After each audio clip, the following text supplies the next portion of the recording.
Hey developers, welcome back to the Spring Boot series Beginner to Job Ready Part 3. In Part 2 हमने देखा था एक complete CURD REST APIs जिसमें हमने use किया था एरर लिस्ट जिसकी वजह से हमारा जो डेटा था वो टेम्पररी स्टोर होता था कि जब भी सर्वर रिस्टार्ट होवे तो उसके बाद क्या होता था हमारा डेटा लॉस हो जाता था. सो इन दिस पार्ट 3 हम हमारी एपीआईज को एक रियल डेटाबेस के साथ कनेक्ट करेंगे और for this example we will use MySQL. Okay जिससे क्या होगा कि अभी हमारा डेटा टेम्पररी स्टोर नहीं होगा, परमानेंट परसिस्ट होगा कि मेरा सर्वर बंद होके रीस्टार्ट होगा, it doesn't matter for me. वो डेटा परमानेंटली स्टोर हुआ होगा मेरे डेटाबेस में. First step, let's set up the database. You can use XAMPP, PHP MyAdmin, MySQL, whatever works for you. In my case मैं MySQL workbench use कर रहा हूँ. और सबसे पहले हम क्या करेंगे कि एक डेटाबेस क्रिएट करेंगे जो कनेक्ट होगा मेरे बैकएंड के साथ. ओके तो क्रिएट करने के लिए मैं क्रिएट डेटाबेस और मैं नाम रखता हूँ YT पार्ट 1. और क्वेरी रन हो गई, बस एक बार रिफ्रेश करता हूँ, मेरा YT पार्ट 1 डेटाबेस आ गया. और इस डेटाबेस में अगर आप चेक करोगे तो अभी टेबल्स नहीं है because we haven't created yet. So let's connect this database to our Spring Boot code. तो हम आ जाते हैं हमारी कोड पे. यही हमारा लास्ट वीडियो का कोड है जिसमें हमने एक कोड बनाया था यूजिंग द एरर लिस्ट. अब इसी में हम डेटाबेस कनेक्ट करने वाले हैं. तो डेटाबेस कनेक्ट करने से पहले हम एक सिंपल चीज को समझते हैं कि डेटाबेस को कनेक्ट करना है. तो लाइक पहले तो हम क्या करते थे जब सोप वगैरह, तो एक्सएमएल्स लिखते थे जो कॉन्फ़िगर होती थी जिसके बेसिस पे डेटाबेस कनेक्ट होता था. ओके स्प्रिंग बूट ने क्या कहा है कि आपको कोई कॉन्फ़िगरेशन करनी नहीं है, वो मैं करूंगा. ओके बट उसे बताना तो पड़ेगा हमें अगेन सेम थिंग कि भाई आपको डेटाबेस से कनेक्ट करना है. तो जैसे हमने स्प्रिंग वेब की डिपेंडेंसी pom.xml में स्टोर करी थी, उससे क्या हुआ था, उसने टॉमकैट का सर्वर ले लिया, डिफॉल्ट पोर्ट 8080 को पहचान लिया उसने. ओके कंट्रोलर्स वगैरह एमवीसी आर्किटेक्चर को वो समझता है. ओके तो हमें एक और प्रोजेक्ट चाहिए जो एक्सटर्नल है, जो क्रिएट किया गया है, लाइक स्प्रिंग के साथ अटैच होगा और वो हमें बताएगा कि मैं डेटाबेस के साथ ऑटो कनेक्ट करूंगा, कॉन्फ़िगरेशन वगैरह मैं कर लूंगा. बट वो प्रोजेक्ट तो लाना पड़ेगा ना उसके अंदर. Project means dependency. ओके तो हमें सबसे पहले एक डिपेंडेंसी ऐड करनी पड़ेगी हमारे pom.xml के अंदर, इस डिपेंडेंसीज के अंदर, जो डिपेंडेंसी रिस्पॉन्सिबल होगी मेरे डेटाबेस के साथ कनेक्ट होने के लिए. ओके नॉर्मली लोग क्या करते हैं कि दो डिपेंडेंसी उन्हें याद है कि MySQL J कनेक्टर और JPA दोनों ऐड कर दी, but they are not sure कि कौन सी डिपेंडेंसी कौन से वर्क के लिए यूज होती है. अब हम सबसे पहली डिपेंडेंसी को देखते हैं, MySQL कनेक्टर J को. मैं मेवन रिपोजिटरी पे MySQL कनेक्टर J को ओपन कर देता हूँ. अब इसको इंपॉर्टेंट समझते हैं कि ये डिपेंडेंसी एक ब्रिज है जावा और MySQL के बीच में. बिकॉज जावा डायरेक्टली तो MySQL को नहीं समझ सकता, सेम वे MySQL जावा को नहीं समझ सकता डायरेक्टली. तो ये एक ड्राइवर है जो इन दोनों के बीच में बैठता है और इन दोनों के कम्युनिकेशन चैनल को मेंटेन करता है कि जो जावा सेंड करना चाहता है वो MySQL को अंडरस्टैंडेबल बनावे और MySQL जो भेजता है वो जावा के लिए अंडरस्टैंडेबल बनावे. सो MySQL कनेक्टर जे जो स्प्रिंग में लेकर आता है, वो सबसे पहली चीज ये लेकर आता है कि जो जावा का हमारा कोड है वो एक कनेक्शन ओपन कर सके MySQL के साथ. सेकेंड थिंग, जावा जो भी एसक्यूएल क्वेरीज बनाएगा उस क्वेरीज को वो MySQL तक लेके जाएगा, उन्हें एग्जीक्यूट करेगा, उनका जो डेटा आएगा वो रिटर्न लेके आएगा जावा के पास. और लास्टली वी कैन से कि हम जो भी रोज पे इंसर्ट करते हैं या अपडेट करते हैं या डिलीट करते हैं वो सारी चीजें इसी ब्रिज के थ्रू होती है, मतलब हमारी इस MySQL कनेक्टर जे डिपेंडेंसी के साथ. अगर ये वाली डिपेंडेंसी अगर आपने ऐड नहीं करी है तो क्या होगा कि जो हमारा स्प्रिंग बूट का कोड है वो जावा के साथ कभी कनेक्शन बना ही नहीं पाएगा, ना ही कम्युनिकेट पर करेगा. Okay so JPA is not responsible. तो अगली डिपेंडेंसी जो हमारी है वो जेपीए. अब उसका इंपॉर्टेंस देखते हैं कि जेपीए हम क्यों यूज करते हैं. सो इज दैट क्लियर कि MySQL कनेक्टर जे क्यों यूज होता है, डेटाबेस के साथ कनेक्शन बनाने के लिए. नाउ सेकंड डिपेंडेंसी जो हमारी है वो है जेपीए की. Okay this is spring boot starter data JPA की dependency. Okay this dependency is the heart of spring boot database work. Heart है मतलब बहुत ज्यादा इंपॉर्टेंट होगी, करेक्ट. तो डेटाबेस ये जो जेपीए की डिपेंडेंसी हमारी, वो डेटाबेस के ईच एंड एवरी ऑपरेशन के लिए कंसर्न रखती है. Means it's handles every single thing which is related to the database operations. Okay mostly अगर एग्जांपल से देखें तो क्या क्या करता है ये कन्वर्ट करता है जावा के क्लासेस को टेबल्स के अंदर. कि अगर मैं जावा में कोई क्लास बनाता हूँ और वो जेपीए के थ्रू मैं उसको एनोटेट करूंगा एज एंटिटी, तो वो जब भी मैं रन करूंगा इस कोड को तो ये टेबल बना देगा मेरे MySQL के अंदर. मुझे क्रिएट क्वेरी नहीं लिखनी है. सेकेंड थिंग, ये क्या करता है कि जो रोज है मेरे टेबल के अंदर, जो मैं रोज स्टोर करूंगा, डेटा स्टोर करूंगा, उनको ऑब्जेक्ट्स में कन्वर्ट करता है. कि अगर जावा उस नए रिकॉर्ड को भेज रहा है डेटाबेस के टेबल के ऊपर तो वो ऑब्जेक्ट टू रोज कन्वर्ट होगा MySQL के पास जाके. एंड सेम वेज जो रोज वहां से आ रही है तो वो ऑब्जेक्ट्स के अंदर कन्वर्ट होगी.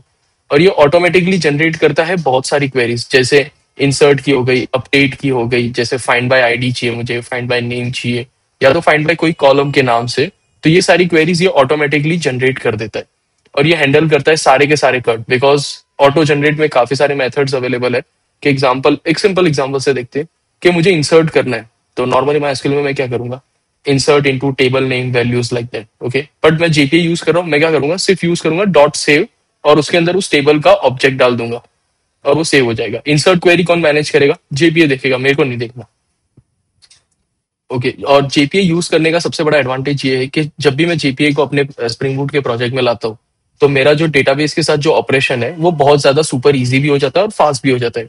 बिकॉज बहुत सारी चीजें तो रेडीमेड दे रहा है, तो मुझे मैन्युअली तो वो ऑपरेशन करने नहीं है। तो ये जो इतनी सारी फंक्शनैलिटी जो जेपीए हमको करके दे रहा है, तो वो कैसे करके दे रहा है, अपने साथ क्या क्या एडिशनल चीजें लेके आ रहा है। सबसे पहली वो लेके आ रहा है हाइबरनेट। हाइबरनेट जो है एक्चुअल ओआरएम इंजन है। तो जो जेपीए के पास जो फंक्शनैलिटी है ना, कि जो क्वेरीज ऑटो जनरेट करता है, जावा के ऑब्जेक्ट्स को कन्वर्ट करके टेबल्स बना देता है, लाइक मेरी जो क्लास है उसको टेबल बना रहा है, और क्लास के अंदर जो वेरिएबल्स है उन्हें उस टेबल की कॉलम्स बना देता है। मैं जब कोई क्वेरी लिखता हूँ, तो लाइक जो ऑब्जेक्ट है वो मेरा रो में कन्वर्ट होता है जब इंसर्ट के टाइम पे, और जो सिलेक्ट क्वेरी लिखता हूँ तो वहां से जो रोज आती है उनको ऑब्जेक्ट्स में कन्वर्ट करता है। अब हम ये जानते हैं कि जेपीए जो इतनी सारी चीजें उसने बताई कि मैं ये कन्वर्ट कर लेता हूँ, वो कर लेता हूँ, तो कैसे करता है, तो बिकॉज वो अपने साथ दूसरी भी चीजें लेकर आता है जेपीए के अंदर जो इंक्लूडेड है। सबसे पहली जो इंक्लूडेड है वो है hibernate, which is the ORM. Okay, ORM means object relational mapping. तो ये जेपीए जो ये काम कर रहा था कि मेरे जो टेबल्स थे वो क्लास से बनाता था। मीन्स अगर मैं किसी क्लास के ऊपर एनोटेड एंटिटी लिखता हूँ तो वो माइस्क्यूएल में जाके टेबल बना देगा। अगर मेरे उस क्लास के अंदर वेरिएबल्स है जितने, वो जो सारे वेरिएबल्स है वो उस टेबल के कॉलम्स बन जाएंगे। जब भी मैं कोई सिलेक्ट क्वेरी हिट करता हूँ, मतलब लाइक जेपीए से कॉल करता हूँ, तो वो एज एन ऑब्जेक्ट जाती है रोज के अंदर इंसर्ट होने के लिए, और वहां से जब सिलेक्ट में आती है रिटर्न में, तो रोज से आके जावा के अंदर आके वो ऑब्जेक्ट्स में कन्वर्ट होती है। और जो रेडीमेड मेथड्स वो दे रहा है कि like find by ID, in save methods जो इंसर्ट कर रही है डेटा को, फाइंड बाय कॉलम नेम। तो नॉर्मली हमने तो माइस्क्यूएल में क्या प्रैक्टिस किया है कि select star from table name where, और कॉलम का नाम और आगे हम कंडीशन लिखते थे। तो ये तो हम लिख नहीं रहे, हम तो डायरेक्ट मेथड कॉल कर रहे। तो ये जो सारी क्वेरी जो ऑटो जनरेट हो रही है वो सब मैनेज करता है ये ओआरएम हाइबरनेट। सेकेंड थिंग जो जेपी अपने साथ लेकर आता है वो है ट्रांजैक्शन मैनेजमेंट। अब ट्रांजैक्शन मैनेजमेंट को अभी मैं डिटेल में नहीं समझाता हूँ, हम फर्दर वीडियोस में उसको समझेंगे जब हम उसका एक्चुअल यूज करेंगे। एक शॉर्ट में ऐसी चीज समझो कि transaction means a bank transfer. एक सिंपल एग्जांपल से समझते हैं कि मैं एक्स अमाउंट ऑफ मनी किसी एक्स पर्सन को ट्रांसफर कर रहा हूँ, तो एक ट्रांजैक्शन जनरेट होता है कि अगर मेरे अकाउंट से पैसे क्रेडिट हुए, सॉरी डेबिट हुए, तो सामने वाले के पास जाके वो क्रेडिट होने चाहिए। बट मोस्ट ऑफ टाइम हमने कभी कभी फेस तो किया होगा कि स्टार्टिंग के फेस में जब गूगल पे अच्छे से वर्क नहीं कर रहा था, तो गूगल पे में क्या हो रहा था कि जब मैं किसी को पैसे ट्रांसफर कर रहा हूँ, तो मेरे अकाउंट से वो डेबिट तो हो गए, बट वो सामने वाले के पास जाके क्रेडिट नहीं हुए, बीच में कहीं है। तो उस केस में क्या होता था, या तो उसे क्रेडिट हो जाते थे, अगर नहीं हुए तो वो रोल बैक हो जाते थे। रोल बैक मतलब मेरे अकाउंट में एक या दिन के अंदर मेरे अकाउंट में वापस आ जाते थे। So this is called an transaction. कि मीन्स होगा तो पूरा कंप्लीट ट्रांजैक्शन होगा, मतलब एक्स से जाके वाई के पास वो जाके अपडेट होगा, मतलब एक्स से डेबिट हुआ और वाई के पास जाके क्रेडिट हुआ। अगर कहीं बीच में कोई भी एरर आई, या तो कहीं से भी वो बीच में ब्रेक डाउन हो गया, तो वो ट्रांजैक्शन पूरा का पूरा रोल बैक होगा। Clear? So this is the biggest advantage of using JPA, कि जब भी मैं जेपीए यूज करूंगा तो मेरे को कर्ड लिखना काफी आसान हो जाएगा और क्विकली हो जाएगा, कि मुझे कोई क्वेरी नहीं लिखनी। अगर मैं जेपीए नहीं यूज कर रहा तो ईच एंड एवरी टाइम मुझे मैन्युअल क्वेरी लिखनी पड़ेगी और मैन्युअल सेटअप रखना पड़ेगा। लाइक मुझे सिलेक्ट क्वेरी लिखनी है, क्रिएट टेबल की क्वेरी लिखनी है, ऑल्टर टेबल की क्वेरी लिखनी पड़ेगी, वो सब कुछ मुझे मैन्युअली करना पड़ेगा। तो बेटर है जेपीए यूज करो ओआरएम को, और ये सारी चीजों का हेडेक हटा दो। अब हम क्या करेंगे कि ये दोनों डिपेंडेंसीज जेपीए और कनेक्टर जे की डिपेंडेंसीज को हमारे पॉम डॉट एक्सएमएल में स्टोर करेंगे। मैं मोस्ट यूज वाली डिपेंडेंसी ले रहा हूँ, कनेक्टर जेपीए की, सॉरी। यहाँ से मैंने डिपेंडेंसी कॉपी करी, मैं पॉम डॉट एक्सएमएल के पास गया, और यहाँ पे मैंने अपनी डिपेंडेंसी जेपीए की पेस्ट कर दी। And same I will look for connector J. Connector J की भी मैं ये यूज कर लेता हूँ, 189। ओके, मैंने डिपेंडेंसीज ऐड कर दी, और जैसे ही मैंने डिपेंडेंसीज ऐड करी मुझे एक यहाँ पे एक आइकन देखने मिल रहा है, सिंक मेवन चेंजेस। ओके, इससे क्या होगा कि ये जो दो डिपेंडेंसीज हमने ऐड करी है यहाँ पे, वो तो एक्सटर्नल रेपो पे पड़ी है, राइट। तो वो जैसे ही मैं सिंक पे क्लिक करूंगा तो वो एक्सटर्नल रेपो से डाउनलोड होके मेरे इस एक्सटर्नल लाइब्रेरीज के अंदर आ जाएगी। ओके ओके, ये सिंक हो गया है, मीन्स मेरे एक्सटर्नल लाइब्रेरीज में आ गई है। अब मैं प्रोजेक्ट को स्टार्ट करता हूँ। तो हमने पिछले वीडियो में यही प्रोजेक्ट रन किया था, राइट? तो वो प्रोजेक्ट सक्सेसफुली रन हो जा रहा था। बट अगर आप चेक कर सकते हो तो अभी क्या हो रहा है मेरे साथ, कि जैसे ही मैं प्रोजेक्ट रन कर रहा हूँ मुझे एक एक्सेप्शन थ्रो हो रही है, राइट? और इस एक्सेप्शन को अगर आप देखोगे तो इस एरर को, तो ये क्या कह रही है, fail to configure a data source, URL attribute is not specified, not embedded data source. Okay, इसका कहने का मतलब ये है कि आपने जो डिपेंडेंसी ऐड करी है माइस्क्यूएल कनेक्टर जे की, उससे स्प्रिंग बूट के अंदर एक ऑटो कॉन्फ़िगरेशन हुई कि अभी जैसे ही माई कनेक्टर जे आया है तो अब ये डेटाबेस के साथ एक कनेक्शन बनाएगा। बट डेटाबेस के साथ अगर मुझे कभी कनेक्शन बनाना है तो मुझे कनेक्शन की यूआरएल देनी पड़ेगी। जो स्टार्टिंग में हमने जो डेटाबेस बनाया था वाई टी पार्ट वन का, तो उसकी कनेक्शन यूआरएल दूंगा, उस डेटाबेस का यूजर नेम एंड पासवर्ड दूंगा। अभी तक तो हमने कुछ ऐसा दिया नहीं है उसे, तो ये कनेक्ट कैसे करेगा? So that's why it is sharing an error कि भाई आप जिस डेटा सोर्स के साथ कनेक्ट करना चाहते हो उसकी मुझे यूआरएल दो, उसके यूजर नेम पासवर्ड दो, तब जाके मैं कनेक्शन क्रिएट कर पाऊंगा। ओके, तो अब इस चीज को कैसे करें आगे, कि लाइक मेरे पास प्रोजेक्ट तो आ गया, तो पॉम डॉट एक्सएमएल का काम तो खत्म हो गया, कि ऑटो कॉन्फ़िगरेशन वगैरह सब कुछ हो गई है। नेक्स्ट कि अब मुझे क्या चेंज करना है उसके बिहेवियर में, कि माय जो मेरा स्प्रिंग बूट है, वो जो एस माई एसक्यूएल कनेक्टर जे जो कनेक्शन बनाना चाह रहा है डेटाबेस के साथ, वो मुझे बताना है उसे, मीन्स उसके बिहेवियर के अंदर अपडेट करना है। तो जब भी हम ऐसी बात करते हैं कि एग्जिस्टिंग बिहेवियर में कोई अपडेट करना है तो will go to resource and application dot Y M L. मैंने एक कॉन्फ़िगरेशन यहाँ पे कमेंट में लिखी हुई है, I will explain in out. अब और इसे पूरा कुछ याद रखने की जरूरत नहीं, right now it is available on stack overflow. Okay, तो मैं स्प्रिंग के अंदर एक डेटा सोर्स नाम क्रिएट करूंगा, मतलब मीन्स स्प्रिंग के अंदर एक डेटा सोर्स के पास टोटल 4 एट्रीब्यूट्स है। अब डेटा सोर्स में सबसे पहला जो है वो है यूआरएल। यूआरएल में हमने क्या लिखा है, जेडीबीसी, मीन्स हमने डिनोट किया है कि लाइक माइस्क्यूएल है ये। अब माइस्क्यूएल की यूआरएल स्लैश लोकल होस्ट, क्योंकि मेरा जो माइस्क्यूएल का सर्वर है वो मेरे लोकल इंस्टेंस पे है, इसीलिए लोकल होस्ट कौन से पोर्ट पे रन हो रहा है, 3306। अगर हमें चेक करना हो तो हम यहाँ से भी चेक कर सकते हैं। ओके, मैं यहाँ पे जब जाके देखता हूँ तो लोकल होस्ट 3306 पे ये कनेक्टेड है। ओके, तो जब मैं यहाँ पे जाके चेक करता हूँ तो मैं देख सकता हूँ कि मेरा ये जो डेटाबेस है ये लोकल होस्ट 3306 पे कनेक्टेड है। Same local host 3306। और मुझे कौन सा डीबी कनेक्ट करना है, तो यहाँ पे बाय डिफॉल्ट मैंने डेमो फर्स्ट लिया हुआ था, बट इंस्टेड ऑफ मुझे क्या लेना है, वाई टी पार्ट वन। तो स्लैश के बाद ये जो नाम है ये मेरे डेटाबेस का नाम है, तो मैं उसे अपडेट करके क्या कर दूंगा, वाई टी पार्ट वन, कि मुझे इस डेटाबेस के साथ कनेक्ट होना है, इसके साथ नहीं। तो मैंने लिख दिया वाई टी पार्ट वन। मेरे डेटाबेस का यूजर नेम क्या है, जैसे बाहर लिखा था रूट है, और पासवर्ड मेरा रूट रूट है। आपका जो भी माइस्क्यूएल का पासवर्ड हो आप यहाँ पे लिख सकते हो, अगर पासवर्ड नहीं है तो आप इसे ब्लैंक छोड़ सकते हो। देन ड्राइवर, नॉर्मली कौन सा ड्राइवर ये यूज करेगा, तो ये वाला ड्राइवर ये यूज करेगा। So this data source will help the MySQL connector J to make a connection with the database, कि यहाँ से एक पिंग जाएगी कनेक्शन की और वो एक्नॉलेज होगा, तो एक दोनों स्प्रिंग बूट और माइस्क्यूएल के बीच में एक कनेक्शन बनेगा। ओके, अब एक और बार रन करके देखते हैं। देखो, जैसे ही हमने ये डेटा सोर्स प्रोवाइड करा उसे, अब ये सक्सेसफुली कनेक्ट हो गया। डेटाबेस कनेक्टेड है, मतलब जो नॉर्मली हमारा जो जेडीबीसी और ये हिकारी का जो टूल है वो कनेक्टेड है। जैसे ही हमने ये डेटा सोर्स प्रोवाइड करा उसे, तो ये सक्सेसफुली रन भी हो गया और इसने डेटाबेस के साथ कनेक्शन भी बना लिया। दैट्स व्हाई अगर हम देख सकते हैं तो हमारा ये जो प्रोजेक्ट है 2.63 सेकंड्स पे स्टार्ट हो गया ऑन द डिफॉल्ट पोर्ट 8080। जैसे हमने हमारे स्प्रिंग को बता दिया कि भाई तुझे किससे कनेक्ट होना है, कौन से डेटाबेस के साथ, हमारे डेटा सोर्स में हमने यूआरएल और यूजर नेम पासवर्ड दिया, उसके अकॉर्डिंग ये कनेक्ट भी हो गया और सक्सेसफुली हमारा प्रोजेक्ट भी रन हो गया। नाउ अब हमें क्या करना है, जेपीए को कॉन्फ़िगर करना है। तो जेपीए के लिए ये मैंने कॉन्फ़िगरेशन लिखी है, मैं एक्सप्लेन करता हूँ, और ये सारी कॉन्फ़िगरेशंस मैं डिस्क्रिप्शन में भी डाल दूंगा। ओके, तो जेपीए के अंदर जो सबसे मेन कॉन्फ़िगरेशन है वो ये शो एसक्यूएल ट्रू। मतलब जेपीए जो इंटरनली जो भी क्वेरीज बनाएगा रन टाइम पे, लाइक हमने कहा ना कि ऑटोमेटिकली वो टेबल क्रिएट करेगा, सेव करेगा, तो जो भी क्वेरीज बनाएगा क्या वो क्वेरीज मुझे एक कंसोल पे देखनी है यहाँ पर? अगर हाँ मुझे देखनी है तो शो एसक्यूएल में ट्रू कर दूंगा। अगर मैं फॉल्स करूंगा तो मैं ऑटो जनरेटेड वाली क्वेरीज अपने कंसोल्स पे नहीं देख पाऊंगा। Second one is DDL auto. Okay, DDL auto का मतलब ये होता है कि जितनी बार ये प्रोजेक्ट रन होगा उस टाइम पे आप क्या चाहते हो कि आपका जो डेटाबेस जो कनेक्टेड है उसमें सारे टेबल्स हट जावे और वापस से नए टेबल्स बने, मीन्स आपका जो डेटा परसिस्ट हुआ होगा वो निकाल के वापस से फ्रेश डेटाबेस आप क्रिएट सेटअप करें।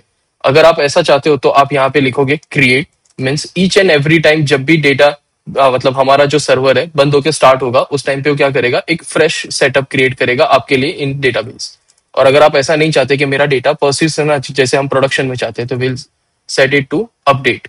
तो अपडेट में क्या होगा कि जो जहां पे रुका है, मतलब मैंने अगर किसी टेबल में 4 रिकॉर्ड्स डाले हैं तो मैं सर्वर बंद करके वापस से स्टार्ट करूंगा तो 4 रिकॉर्ड परसिस्ट रहेंगे ही। उसके बाद मैं कोई नया रिकॉर्ड डालूंगा तो 5th नंबर पे एंटर होगा। सो यहाँ पे हम रखेंगे अपडेट को।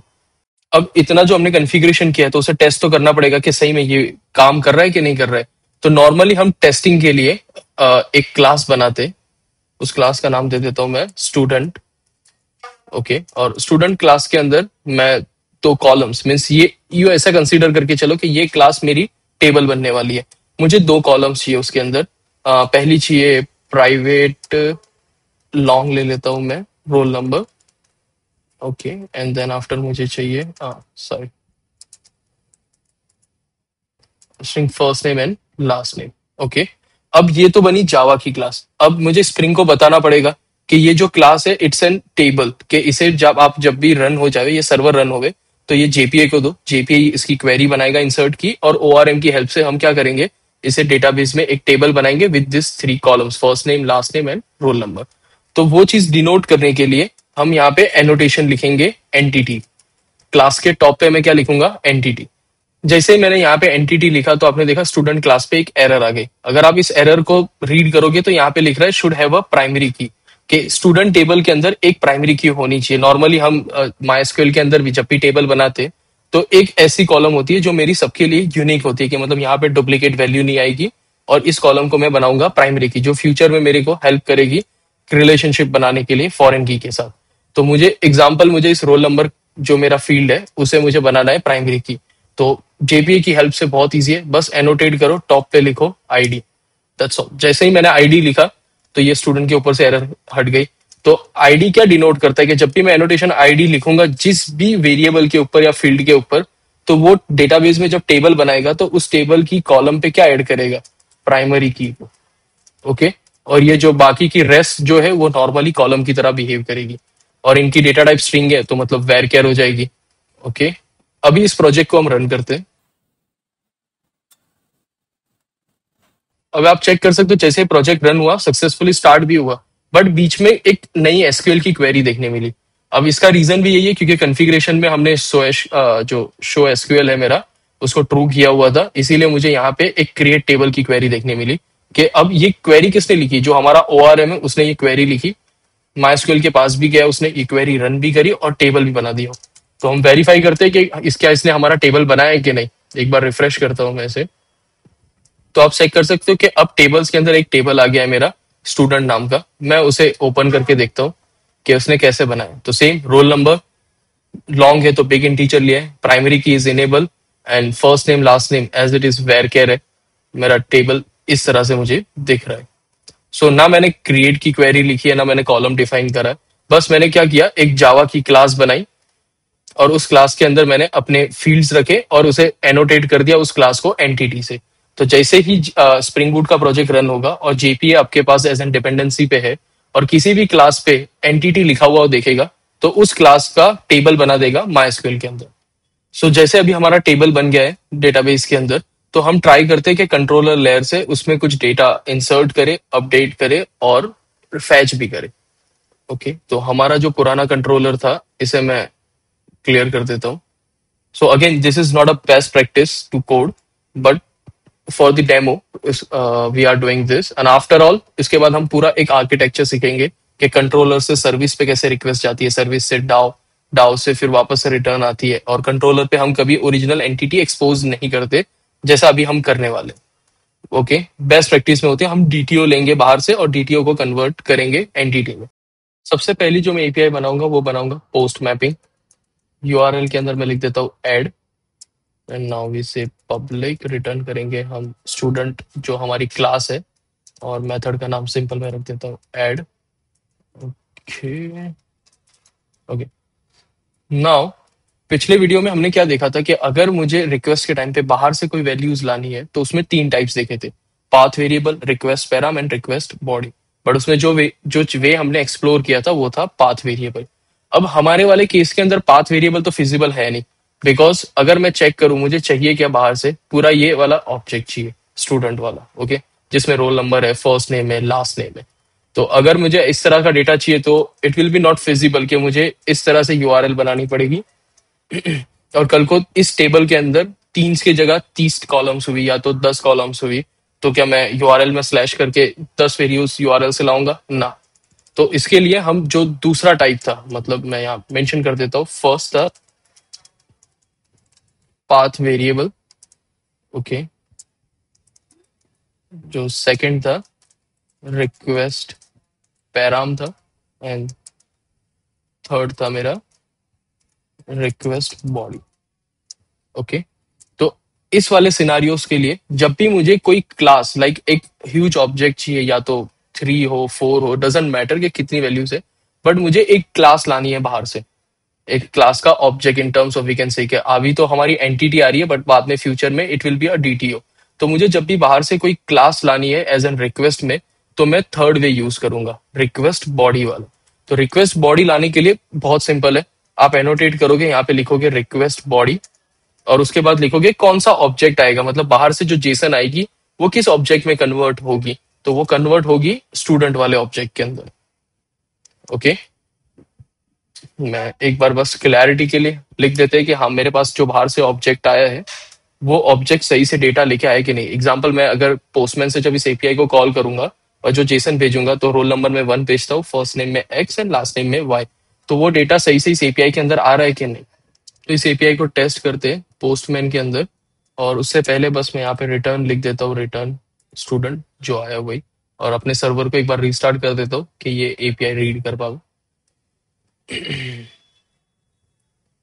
मेरा सर्वर रिस्टार्ट हो गया है, मैं पोस्टमैन ओपन कर देता हूँ, ओके। मेरा पोस्टमैन स्टार्ट हो गया है। मैं यहाँ पे एक नई एंड पॉइंट को ओपन करता हूँ, रिक्वेस्ट टाइप है मेरी post, same local host port 8080, instead of just we write add, sorry add. अब रिक्वेस्ट बॉडी भेजने का तरीका क्या है, हमने देखा था कि स्लैश के अंदर अगर मैं कुछ अपेंड करता हूँ तो पाथ वेरिएबल में चला जाएगा। तो रिक्वेस्ट बॉडी जब मुझे पास करनी है तो मैं यहाँ पे देख सकता हूँ, बॉडी, बॉडी पे जाऊंगा, रॉ और इंस्टेड, मैं यहाँ से सिलेक्ट करूंगा जेसन को। अब यहाँ से मैं जो भी जेसन भेजूंगा वो कंट्रोलर के पास जाएगा, एपीआई यूआरएल के अकॉर्डिंग उस एपीआई पे मैप होगा, और वो जेसन कन्वर्ट होगा उस ऑब्जेक्ट के क्लास के ऑब्जेक्ट के अंदर। तो मैं क्रिएट करता हूँ जेसन को, मैं पहली की हमारी थी रोल नंबर, तो मैं रोल नंबर टाइप करता हूँ 1, सेकंड थी first name, first name and name में लिख देता हूँ मैं एक्स, लास्ट नेम लिख देते हैं वाई। मैंने एक जेसन रेडी किया, सेम हूबहू मेरी क्लास जैसा ही दिख रही है, कि अगर मैं इस क्लास को चेक करूँ तो same roll number, first name and last name, okay. अब मैंने जेसन को क्या किया, मेरे प्रिपेयर कर दिया। अब जैसे ही मेरा जेसन प्रिपेयर हो गया सेम टू सेम क्लास की तरह, तो इस एपीआई को मैं कॉल करूंगा, और जैसे ही मैं सेंड क्लिक करता हूँ तो हमने वहां से स्टूडेंट रिटर्न किया था, मुझे डेटा में क्या मिल रहा है, ब्लैंक। अगर मैं कंसोल जाके देखूंगा तो मुझे कंसोल पे क्या देखने मिल रहा है, एक ऑब्जेक्ट का सीरियल, राइट। मैं रीड नहीं कर पा रहा हूँ कि एक्चुअली यूजर ने क्या डेटा भेजा है। और चलो कि यहाँ पे एस आउट में तो नहीं प्रिंट हुआ, बट रिटर्न में तो आना चाहिए था ना वो जेसन, तो क्यों नहीं आ रहा है। चलो डिबग करते हैं इसको, कि ना आने का सबसे बड़ा रीजन है ये एक्सेस स्पेसिफायर प्राइवेट। मैंने इस क्लास के अंदर जो मेरे चारों फील्ड है उनका एक्सेस स्पेसिफायर क्या बना है, प्राइवेट। तो क्या ये बाहर से एक्सेसिबल है, नहीं है। तो इसी वजह से वो वैल्यूज जो बाहर से जेसन में आ रही है, तो स्प्रिंग जब उसे जेसन को कन्वर्ट करके ऑब्जेक्ट में बनाने के लिए जा रहा है स्टूडेंट क्लास के ऑब्जेक्ट में, तो वो एक्सेस ही नहीं कर पा रहा है इन फील्ड्स को, तो जिसकी वजह से वो वैल्यू सेट हो, ओके। तो मैं क्या करता हूँ कि यहाँ पे नॉर्मली मैं जनरेट कर दूंगा गेटर सेटर्स को, जो हम जब भी हम कोई प्राइवेट वेरिएबल्स यूज करते हैं तो हम गेटर सेटर्स को जनरेट करते हैं। तो मैं क्रिएट करता हूँ गेटर एंड सेटर्स को, ओके। तो मेरे गेटर सेटर हो गए। एक बार फिर से मैं अपने सर्वर को रिस्टार्ट करता हूँ, मैं पोस्टमैन पे चला जाऊंगा और सेम एपीआई को कॉल करता हूँ। अभी देख सकते हो आपके, अब ये सक्सेसफुली मुझे डेटा रिटर्न कर रहा है कि मैंने जो भेजा वो आ रहा है। और यहाँ पे अगर मैं ऐसा आउट में देखूंगा तो स्टिल मुझे वही ऑब्जेक्ट का रेफरेंस देखने मिल रहा है। उसका रीजन है कि जब भी मैं किसी ऑब्जेक्ट को प्रिंट स्टेटमेंट में लिखूंगा तो वो क्या करेगा, टू स्ट्रिंग को ढूंढेगा। तो टू स्ट्रिंग नाम की मेथड को तो हमने यहाँ पे ओवरराइड किया नहीं है। So that is the reason कि यहाँ पे मुझे इस तरह से देखने के लिए मिल रहा है। अगर मैं टू स्ट्रिंग को भी ओवरराइड कर देता हूँ, लाइक टू स्ट्रिंग को हम ओवरराइड कर देते इस तरह से, सर्वर को मैं रीस्टार्ट कर देता हूँ, वापस से मैं एक बार रिक्वेस्ट भेजता हूँ, तो यहाँ पे तो रिस्पॉन्स आ ही रहा था, बट अब मैं कंसोल पे देख पाऊंगा तो वो परफेक्टली प्रिंट हो रहा है। So whenever you write the class name in the like class object to the S out, तो वो क्या करता है, टू स्ट्रिंग मेथड ढूंढेगा। टू स्ट्रिंग अगर नहीं इंप्लीमेंट करी हुई है उस क्लास के अंदर, तो उसका रेफरेंस यहाँ पे डिस्प्ले कर देता है। ओके, सो यहाँ पे जब भी मैं कोई भी वेरिएबल को प्राइवेट बनाता हूँ, तो एक है ना कि ओवरहेड आ जाता है कि मुझे सबके गेटर सेटर बनाने, टू स्ट्रिंग बनानी है। तो इसका भी सोल्यूशन स्प्रिंग बूट के पास है। स्प्रिंग बूट क्या कहता है कि आप एक काम करो, एक डिपेंडेंसी है, उस डिपेंडेंसी को इंस्टॉल करो। उस डिपेंडेंसी का नाम है लॉम्बॉक,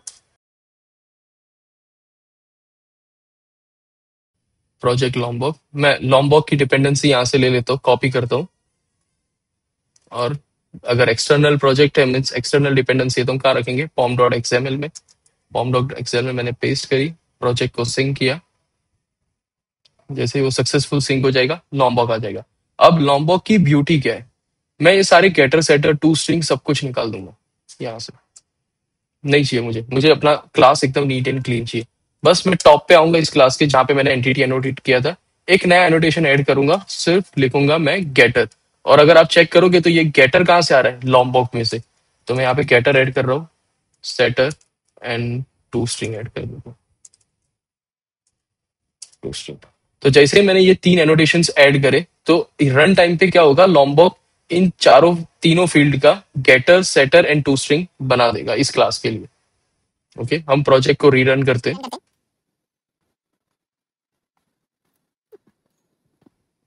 मैं सीपीआई को वापस से कॉल करता हूँ, अगेन मुझे डेटा तो वापस मिल गया मेरा।